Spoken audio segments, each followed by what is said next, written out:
ঢাকাই সিনেমার জনপ্রিয় চিত্রনায়ক শাকিব খানের সঙ্গে বিয়ের গুঞ্জন উঠেছে চিত্রনায়িকা মিষ্টি জান্নাতের। শাকিব মিষ্টির বিয়ের সেই গুঞ্জনে যোগ দিয়েছেন অভিনেতা ও উপস্থাপক শাহরিয়ার নাজিম জয়। সম্প্রতি মিষ্টি জান্নাতকে নিয়ে জয় বলেছেন, ওই মেয়ে ভাইরাল হতেই শাকিবকে জড়িয়ে এসব কথা বলছেন। শাকিব খানের সঙ্গে বিয়ে হলেও সেটা টিকবে না তার। বিষয়টি নিয়ে ক্ষুব্ধ হয়েছেন মিষ্টি জান্নাত। তিনি বলেন, সে বলল ওই যে একটা মেয়ে, এটা কেন বলবে। তিনি কষ্ট পেয়েছেন।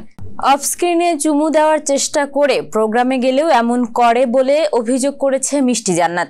সম্প্রতি থাপড়ানোর এই বিষয় নিয়ে মুখ খুলেছেন অভিনেতা ও উপস্থাপক শাহরিয়ার নাজিম জয়। এক গণমাধ্যমের সাক্ষাৎকারে তিনি বলেন, আমি এ সমস্ত কিছুকে পাত্তা দেই না, আমার হাসি পায়। কারণ কেউ যদি নিজের দিকে অ্যাটেনশন তৈরি করতে চায় তখন সে অসংলগ্ন ও উল্টাপাল্টা কথা বলে।